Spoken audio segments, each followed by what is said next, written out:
Good morning student, आप सभी का वेलकम है YMT channel your mathematics teacher. और हम लोग आज डिस्कस करने वाले हैं फंक्शन का लेक्चर 4 है ना। ऑलरेडी हम लोग लेक्चर 1 और 2 और 3 डिस्कस कर चुके हैं, जिसमें हम लोग फंक्शन के बारे में काफ़ी कुछ डिस्कशन किए हैं। अगर आप अभी तक नहीं देखे हैं तो सबसे पहले आप जाके डिस्क्रिप्शन बॉक्स में जाइए, है ना। वहाँ के डिस्क्रिप्शन बॉक्स में आप चेक कीजिएगा, वहाँ पर आपका तीनों लेक्चर का लिंक दिया हुआ है, ठीक है। अगर हमारे चैनल पर आप फर्स्ट टाइम आए हुए हैं, है ना, तो उसको सब्सक्राइब कर लें, है ना। आज जो लोग सब्सक्राइब किए हैं उसको ज़्यादा से ज़्यादा शेयर करें, जिससे कि चैनल का ग्रोथ हो सके, है ना। और जो फर्स्ट टाइम आए हैं उसको सब्सक्राइब करें, आप बेल आइकन को क्लिक कर लें, है ना, जिससे कि आपको नोटिफिकेशन मिल सके। हमारा चैनल का नाम जान रहे हैं कि आपका YMT channel your mathematics tutor, है ना, जो स्पेशल आपका CBSE बोर्ड पर आधारित है, जो 11th और 12th का मैथमेटिक्स के बारे में हम लोग डिस्कस करते हैं। प्रीवियस क्लास में डिस्कस किए थे हम लोग, है ना, कि किसी फंक्शन के ग्राफ के आधार पे, है ना, मान ली कोई ग्राफ आपके पास दिया हुआ है, तो उस ग्राफ के आधार पे हम कैसे कर सकते हैं कि ये फंक्शन है या नहीं है, ठीक है। तो इसके लिए हम लोग क्या किए थे, एक वर्चुअल लाइन टेस्ट होता है ना, जिसके आधार पे कोई भी ग्राफ को हम ये बता सकते हैं कि वो फंक्शन है या नहीं है ना। सपोज दैट कि आपके पास ये क्या एक दिया हुआ है टेबल, है ना। इस टेबल के आधार पे आपको एक ग्राफ बना हुआ है ना। इस ग्राफ को हम कैसे कंसीडर करें, है ना, कि ये ग्राफ फंक्शन है या नहीं है, ठीक है। इसके लिए क्या होता है, एक वर्चुअल लाइन टेस्ट होता है ना। दैट मीन्स क्या हुआ कि इस ग्राफ पे, है ना, इस ग्राफ पे एक वर्चुअल लाइन ड्रॉ करना है, ठीक है। जैसे यहाँ पे ड्रॉ करना है ना, या फिर कहीं पर भी इस ग्राफ पे एक वर्चुअल लाइन ड्रॉ करना है। ड्रॉ करने के बाद तो यह देखना होता है कि उस ग्राफ पर ये कितना कट कर रहा है। तो यहाँ पे हम लोग देख सकते हैं कि इस ग्राफ पे आप सिंगल कट हो रहा है, यहाँ पर भी आपका सिंगल कट हो रहा है, यहाँ पर भी आपका सिंगल कट हो रहा है ना। तो जब किसी ग्राफ पर एक वर्चुअल लाइन ड्रॉ किया जाता है, उस ड्रॉ करने के बाद उस पे जितने कट होते हैं उसके आधार पे हम लोग यह डिसीजन करते हैं कि वो फंक्शन है या नहीं है। सपोज दैट कि यहाँ पे इस ग्राफ में वन वर्चुअल लाइन ड्रॉ किए, इसमें एक कट है ना। दैट मीन्स ये हुआ कि एक ग्राफ में अगर वर्चुअल लाइन ड्रॉ करने के बाद सिर्फ और सिर्फ एक ही कट होता है, देन हम कह सकते हैं कि वो जो ग्राफ है वो फंक्शन है, ठीक है। जैसे यहाँ पे एक कट है, यहाँ पर भी एक कट है, यहाँ पर भी एक कट है। इस ग्राफ में कहीं पर भी आप वर्चुअल लाइन ड्रॉ कीजिए, है ना, उसमें हमेशा सिंगल कट होता है, देन हम कह सकते हैं कि वो जो ग्राफ है वो क्या है, वो एक फंक्शन का ग्राफ कहला सकता है, ठीक है। अगर एक से ज़्यादा कट होता है तो एक से ज़्यादा कट होगा तो वो फंक्शन का ग्राफ नहीं कहलाएगा, है ना। ये हम लोग प्रीवियस क्लास में डिस्कस कर चुके हैं, है ना। आप उसको चेकआउट कर सकते हैं। साथ में डिस्कस किए थे कि मान लीजिए कि आपके पास एक मैपिंग दिया हुआ है ना, जिसमें कि या सेट ए और दूसरा क्या है, सेट बी है ना। तो क्या होता है कि जब भी हमको इसमें फंक्शन ड्रॉ करना है कि बताइए कि फंक्शन है या नहीं है ना, तो इसके बारे में डिस्कस कर चुके हैं कि पहला चीज़ क्या हुआ कि सेट ए का प्रत्येक एलिमेंट का क्या होना चाहिए, मैपिंग होना चाहिए। तो हम देख रहे हैं यहाँ पे कि -2 -1 0 1 और 2 सभी का मैपिंग है ना। अब प्रत्येक ए सेट का सिर्फ और सिर्फ एक इमेज होना चाहिए। जैसे कि हम लोग देख रहे हैं -2 का सिर्फ एक इमेज आपका 4 है, ठीक है। -1 का आपका इमेज कितना है, 1 है। और 0 का इमेज कितना है, 0 है। और 1 का इमेज 1 है। और 2 का इमेज कितना होगा, 4 होगा। दैट मीन्स क्या हुआ कि ये आपका फंक्शन कहलाएगा, ठीक है। तो इसके आधार पर हम लोग क्या देखे थे, इसके आधार पे देखे थे कि किस प्रकार से हम लोग यहाँ पे आपका डोमेन, है ना, कोडोमेन और रेंज निकालते हैं, है ना। तो क्या होता है कि सेट ए का प्रत्येक एलिमेंट सेट ए का प्रत्येक एलिमेंट जो मैप में हो, है ना, उसका प्रत्येक एलिमेंट कैसा होना चाहिए, मैप में होना चाहिए। देन हम कह सकते हैं कि सेट ए का प्रत्येक एलिमेंट जब मैप में होगा तो ये क्या कहलाएगा आपका, ये आपका डोमेन कहलाएगा, ठीक है। और सेट बी का प्रत्येक एलिमेंट को हम लोग क्या बोलते हैं, इसको बोलते हैं कोडोमेन, ठीक है, को डोमेन। यहाँ तक क्लियर है। रेंज किसको कहेंगे, रेंज कहेंगे कि जी सेट ए से, है ना, जितने भी एलिमेंट का मैपिंग हुआ है सेट बी में, वो सारा एलिमेंट जो होगा वो क्या कहलाएगा, वो क्या कहलाएगा, वो आपका कहलाएगा रेंज, ठीक है। वो आपका कहलाएगा रेंज। तो यहाँ पर रेंज कितना हो जाएगा, 0, 1 और 4, ये आपको क्या कहलाएंगे, ये आपको कहलाएंगे रेंज। ठीक है, लेकिन बार बार हम लोग तो मैपिंग के आधार पे या ग्राफ के आधार पे, है ना, उसका रेंज और उसका कोडोमेन, उसका डोमेन निकालने में दिक्कत होता है। तो इसको समझने के लिए हम लोग इस प्रकार से देख सकते हैं कि इसमें हम लोग किस प्रकार से लीनियर इनइक्वालिटी का प्रयोग करते हैं। ठीक है, हम लोग क्या जानते हैं यहाँ पे कि पहला क्या है, इनपुट। इनपुट एक्स का जो वैल्यू होता है वो सारे क्या होते हैं, इनपुट में होते हैं, है ना। तो एक्स के ऐसे कौन कौन से वैल्यू ले सकते हैं, है ना, जो एक स्पेशल रूल्स के आधार पे उसका आउटपुट आ सकता है ना। कोई जरूरी नहीं है कि एक्स का जो भी वैल्यू हम डालेंगे उसका सारे का आउटपुट निकल जाए, है ना। उसके सारे कुछ कंडीशन होते हैं जिसके आधार पर हम लोग कर सकते हैं, है ना, कि एक्स का ये सारे वैल्यू डालने के बाद उसका आउटपुट निकल सकता है। ठीक है, यहाँ तो हम लोग प्रीवियस क्लास में डिस्कस कर चुके हैं। तो जब भी हमको कोई इनपुट देना हो, है ना, उसका रिजल्ट आउटपुट में आता है। ठीक है, तो कोई ज़रूरी नहीं है कि जो भी इनपुट हम डाल रहे हैं, है ना, वो स्पेशल रूल्स को, स्पेशल कंडीशन को, है ना, सेटिस्फाई करे, है ना, कोई ज़रूरी नहीं है ना।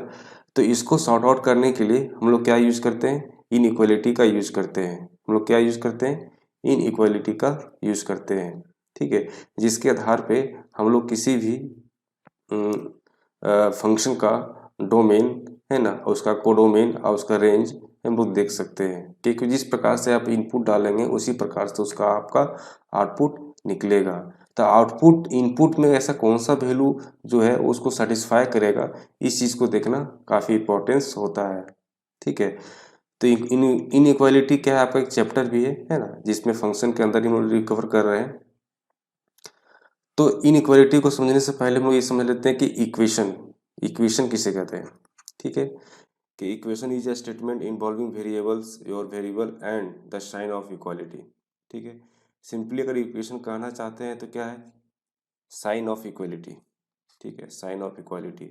सपोज दैट ये क्या शो करता है, ये शो करता है आपका दो साइड को इक्वलिटी शो करता है, दो साइड को इक्वल शो करता है। सपोज दैट कि यहाँ 2x माइनस 3 है इक्वल टू 5x प्लस 8 है। दैट मीन्स ये साइड का वैल्यू और ये साइड का वैल्यू दोनों का वैल्यू क्या होगा, सेम होगा, ऐसा शो करता है ना।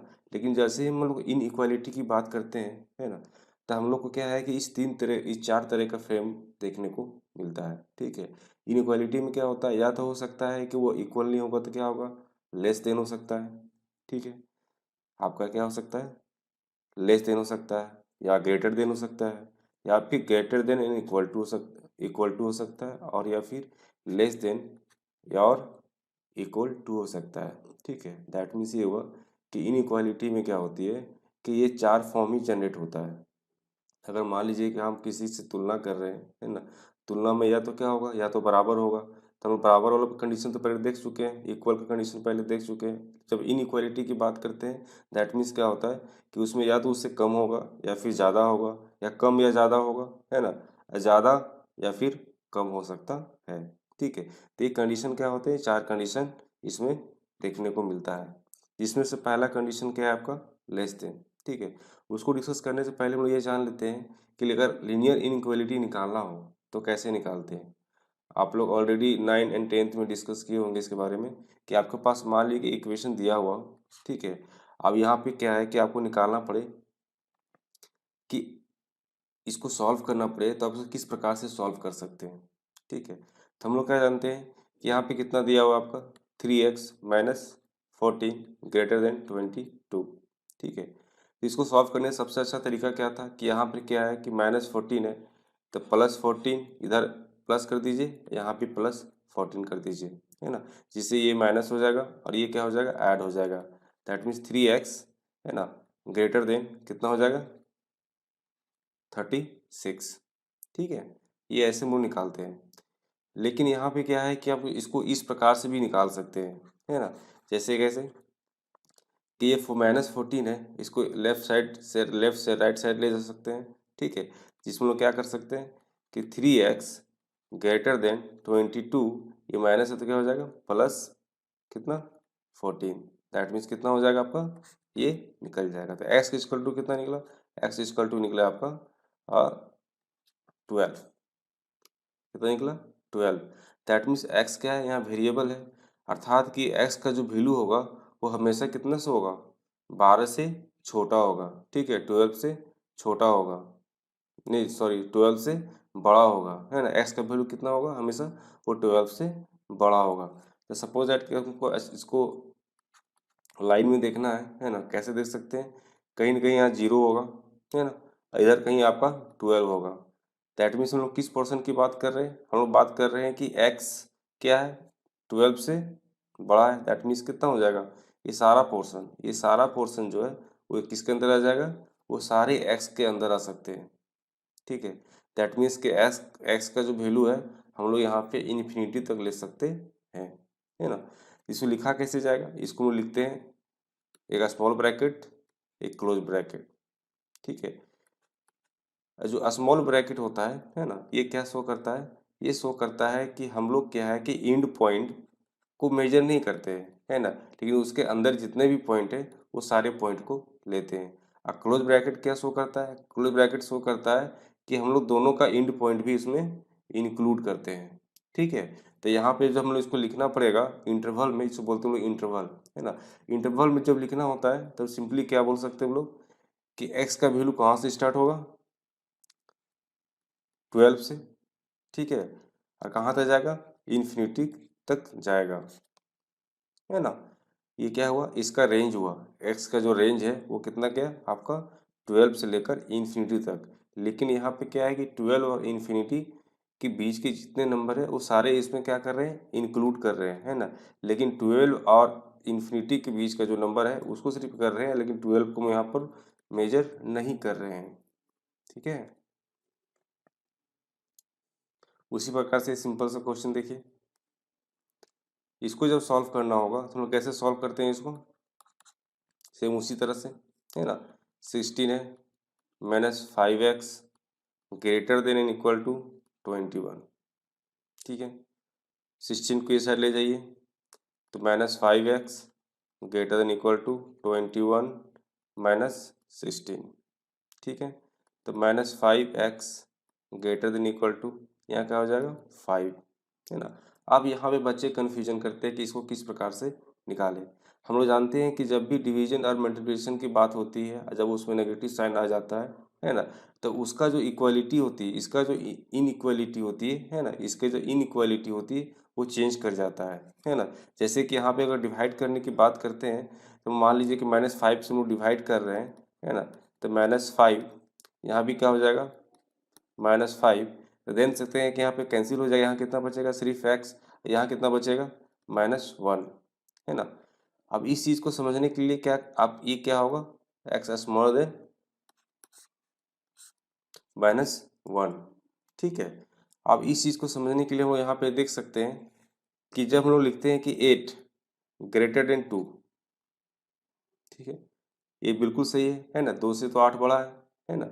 जब इसी चीज़ को यहाँ पे हम लोग दोनों तरफ माइनस मल्टीप्लिकेशन कर देते हैं या डिवीजन कर देते हैं, है ना, और जब इसको हम इस प्रकार से लिखें, है ना, तो ये क्या हो जाएगा गलत, क्योंकि यहाँ पे क्या है -8 और -2 में सबसे ग्रेटर कौन सा होगा, -2 होगा, है ना। तब देख सकते हैं कि यहाँ पे जो इनइक्वालिटी है ना, वो क्या होता है बदलता है, ठीक है। दैट मीन्स इसको हम ऐसे नहीं लिख सकते हैं, यहाँ लिख सकते हैं -8, है ना, स्मॉलर देन -2, ये आपका क्या होगा एक्चुअल आंसर होगा।